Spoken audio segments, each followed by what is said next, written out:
कितने इजी तरीके से आपको मैट्रिक बताएंगे। इंटू 2x प्लस 3 का स्क्वायर, इसको हम कैसे सोल्व करेंगे, बहुत ही इजी तरीके से हम ये ट्रिक बताएंगे। हमने 2x लिख लिया, 3 लिखा, 2x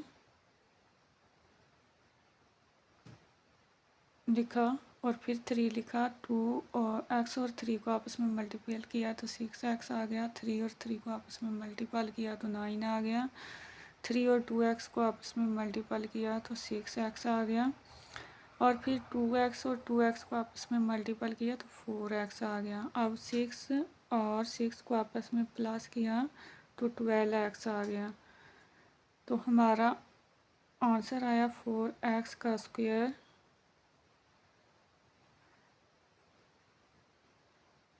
प्लस 2x प्लस 9।